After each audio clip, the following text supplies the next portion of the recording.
Well, thank you, Gregory, and nice to see everyone. Congratulations. So, thank you. I'm honored to be here and be part of this epic day to set you off into the real world. It's ironic that I'm giving advice to the awards recipients because, quite honestly, I didn't win any significant awards when I was in college. So, take everything that I say with a grain of salt. First things first, everyone has a common award today, and that's that you're in this room ready to graduate. Congratulations.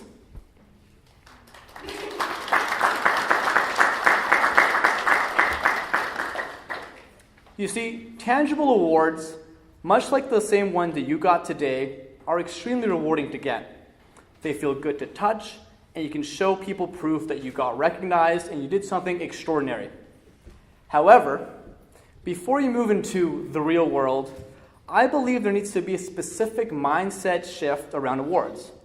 I've actually learned that generally, physical awards mean very little unless you play sports professionally or an artist. In the real world, every profession has some sort of trophy, but sometimes that means you get caught chasing the wrong one, or you become blind to more meaningful opportunities that show up along the way. So today, I propose that you change your perception around what defines success in your life by thinking less about hunting more physical awards and trophies and focusing more on what inner rewards you can accomplish. Now, I'm not discounting awards by any means. Today, you should be really proud, and awards after graduation get a lot sweeter and also harder to get. But I find that tangible trophies and other awards will find you only when you start to define what inner rewards allow you to be at your best. You need to feel rewarded every day. If you want to have the stamina and the tenacity to work around the undefined curriculum and the pop quizzes that life throws your way, there needs to be a bit of a mindset shift. You know, it's funny. Many people think that a rewarding life comes from winning awards, which then make you rich, and then you feel happy and rewarded. I believe the complete opposite is true. You got to find what rewards you and how that positively impacts other people. The rest will follow. If you do this, well, the financial rewards will definitely come, and yes, also prestigious awards. So today I'm going to tell you two stories. Two short stories that happened to me between graduating and standing here today on the stage.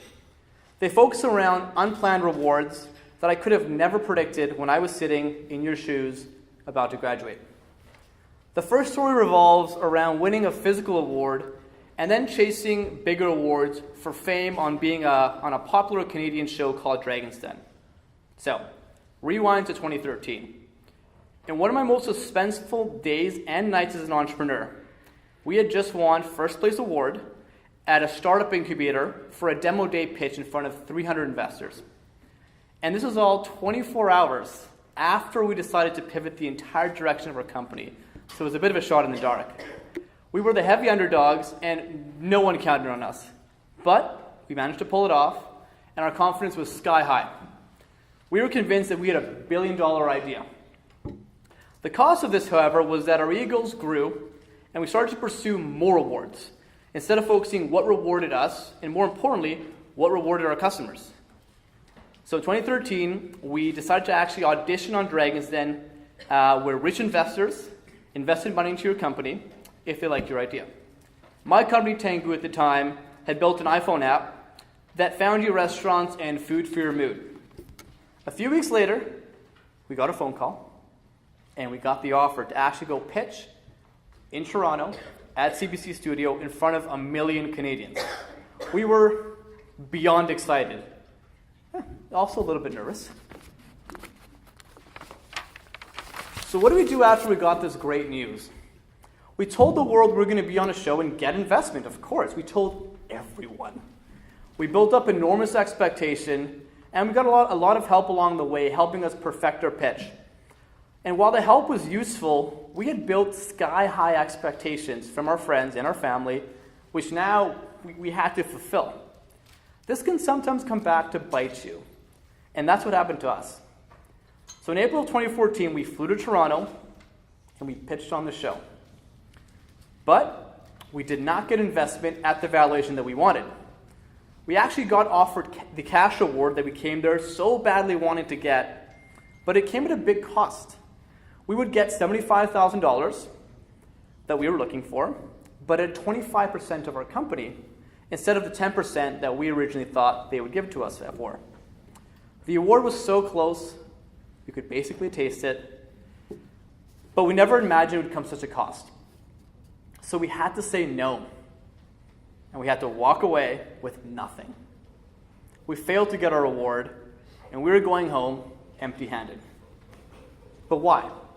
These millionaires told us that our app was not developed enough, and they saw it very hard to rise above the competition in the long term. And while there was some logic there, where we thought that they miscalculated was in our determination and character to thrive long term through evolving our business and just finding a way to succeed. So I remember sitting outside of CBC Toronto with my team with mixed feelings. We felt proud of our performance, but obviously quite upset with the results.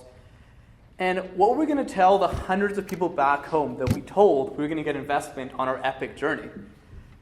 Luckily, we actually weren't legally allowed to tell anyone what happened until the show aired 6 months later. So we had some time to take fate into our own hands. So we decided that day we were going to prove the dragons wrong. We would build the app to perfection, we would open in 6 cities, and we would find our own investors, those who understood our vision and appreciated our team. And 6 months later, that's exactly what we did. On the night it aired, in front of 1 million Canadians, it's still crazy to think about that, 1 million people across Canada, we actually threw a 500-person viewing party as our episode premiered. And we wanted to show the world that we were proud of this experience, and we found our own way to success. Now, we were really nervous, don't get me wrong.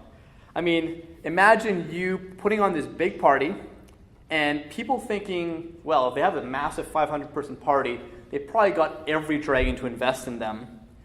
I mean, and then to tell them that you didn't? Would people think we were liars? Well, what gave us confidence to do such a thing was we had carefully planned a speech after the screening to have time to tell them what really happened behind the scenes and how we found success on our own terms. Now, what happened next after the show aired was really surprising. Once people saw we did not get investment on the show, we expected the world's most awkward silence. Until, of course, we had the chance to tell them what really happened. But people were cheering as loudly as possible. I was very confused.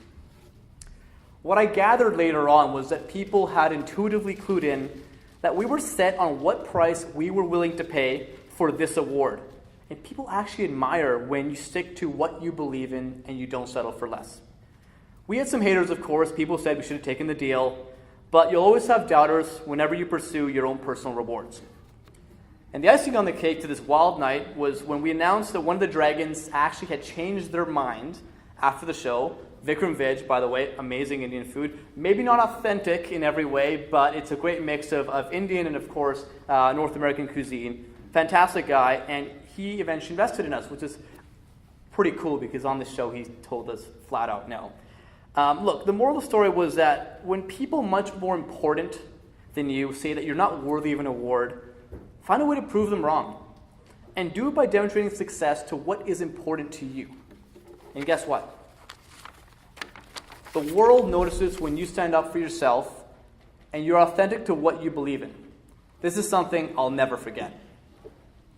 Now, my second story pertains to another award I have recently discovered in life, and it relates to a new business that I've started on educating young immigrants, much like yourselves, to live life entrepreneurially.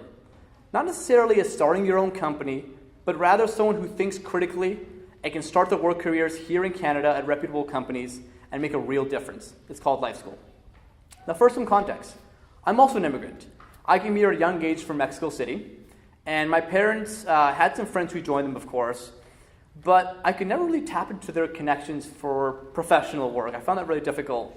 And I guess the way that business is done here in Canada is very different from any other part of the world. So I had to learn for myself what are the soft skills and the hard skills needed to navigate this very complex job market. And the way I stumbled into this very rewarding business was completely unexpected. One day out of the blue, I had a man email me, cold email, didn't know, and he asked if I could provide job shouting at my company, Tangoo, to a 16-year-old international student. That's 1-6, a 16-year-old international student. At first, I was a little skeptical. I told him I didn't really have a lot of time to babysit, but before I said no, I was curious. With the advancement of technology and where society is today, how capable is someone who's 16 years old? Also, I remember at some point when I was new to Canada, I wasn't the best speaker. I didn't have the most friends, but I had some unique skills that I thought were worth showing and worth completing. So I gave him a chance. I gave the student a chance, and very shortly into their job shadowing, I was blown away. I was blown away with how well he understood my business's problems and the kind of questions that he asked. He asked questions that an adult would ask, and this was a 16-year-old. So, naturally, I did some reflecting. And I couldn't help but ask myself, how many other international students want to make a real difference in Canadian companies but are being overlooked? Well, I bet you there are many standing here in front of me today, and you have so much going for you right now as you graduate, and you got to have the confidence to prove this to any employer that you interact with. And whether you have a fancy award today or not, you have a lot of perspective and a lot of talent that the world needs. And when you step out of this room today, it's your responsibility to prove that. As a final reflection today, the journey I've traveled as an entrepreneur after university hasn't been easy, but it has been rewarding beyond my greatest expectations. Originally what drove me as an entrepreneur was the potential to make unlimited money and not have a boss. But what I've realized is that it hasn't been the greatest motivator nor the most rewarding part. What I've come to learn is that what I'm doing today is the ultimate reward. To reflect on my path and be able to share with you the lessons that life has taught me so far, either through public speaking or through my businesses, it fulfills me in a way that I would have never expected when I was standing where you're sitting today. You don't know what you don't know. So be prepared to take risks and be radically open-minded, even when there's no immediate reward in sight. The best awards in life, they're not planned. They don't come in the form of a shiny trophy or a plaque. They come in the form of making you feel rewarded and do meaningful work that satisfies you and others. So don't let people dictate what awards you pursue in life, and don't be scared to jump to the unknown. The physical awards will start to appear when and if they're meant to be. Lastly, remember, awards that truly matter are the ones that allow you to recognize yourself and improve the lives of others and of the community, not just a few. Thank you very much.